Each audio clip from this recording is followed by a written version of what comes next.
Alright, so now we're going to go ahead and take a look at a sample Smartboard lesson, something with some interactivity that your students could use to learn, in this case, how to use a protractor.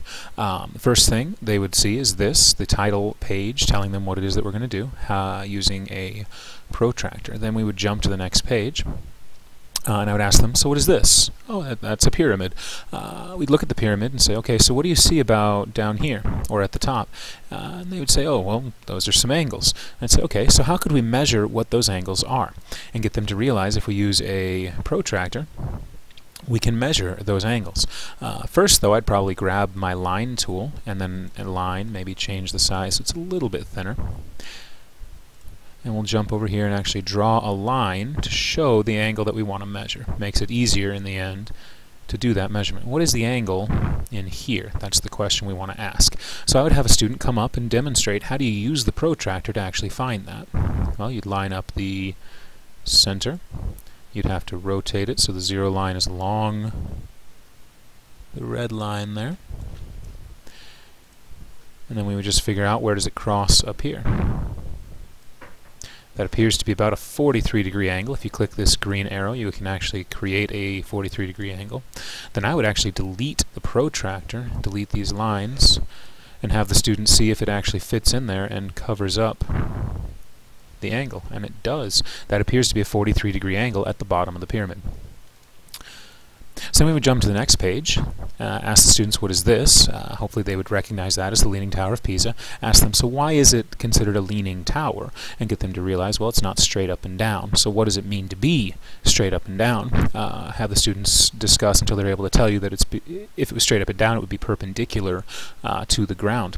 At that point, we can go ahead and click here and show a hidden picture we've already added to the slide that shows if it was straight up and down it would follow this perpendicular line, but it's not. It follows this red line.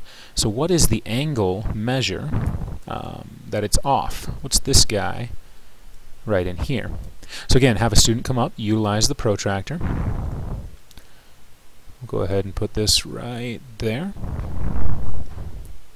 because we want to measure that angle. We'll have them rotate this guy around. Make sure it's lined up as much as we can. It's pretty good. And then take this and actually measure up to the 90-degree. That appears to be it's kind of hard to see, but that's alright. Oh.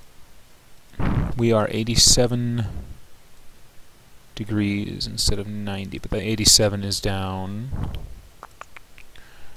right here. This is 87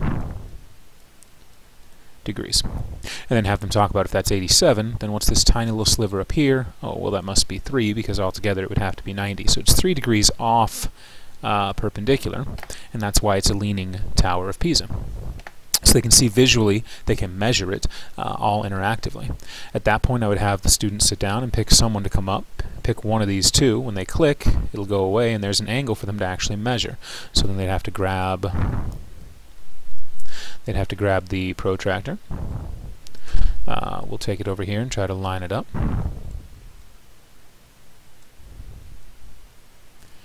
Center there. We'll rotate this until we're along the line. And we'll actually measure. What is that angle measure? That appears to be 30 degrees. Have that student sit down, have someone else come up and measure this one. Then we can jump to the last page and take a look at some of these where you're actually measuring the outside and help the students to realize if they measure the inside, subtracted from 360, then they find what the outside is. All interactive, all set to go. Now, let's talk about how we actually built this. This first screen, the title screen, what we did was go ahead and use the text tool, write out using a protractor. We changed the font, we changed the size. The next thing I did, that was the black one, I actually copied it. You can right-click, do clone. Let me delete the orange one here. So I have a cloned version, it's exactly the same size, everything. Then I just click on it, change the color. We picked orange. Oh, let's send that to the back. So I'm going to right-click, go to Order, go Send to Back. And then we line it up. Gives it a nice little orange shadow. If you click and drag, you can select both at the same time. Right click and choose Group. and now it's one piece that we can move anywhere we want. That's a nice looking title. To find this, we just searched on Google Images for pyramid, found a nice pyramid, used it for the angle measure. Same with this, Leaning Tower of Pisa. To create that animated fading in effect, what we did was go to the gallery, search for angle. We found a perpendicular T-square, dragged that out onto the slide. Let me go ahead and just recreate it. Took this out onto the slide, grabbed the handle and enlarged it, lined it up with the base of the Leaning Tower of Pisa, grabbed our line tool, again, made it red, chose a thinner line, went to the top and just kind of traced the edge down to where the T-square was, like so. Then we did again group those, so we dragged until we had both selected. Right click, grouping, group. Go over here to your tabs. This one is your options tab, things that you can do with just what's selected. So in this case we could use fill effects. There really isn't any fill, but we could make it completely transparent or completely opaque. Line style, we could make them bigger or smaller, bigger, smaller, and so on. Change the color if you want to change the color, and so on.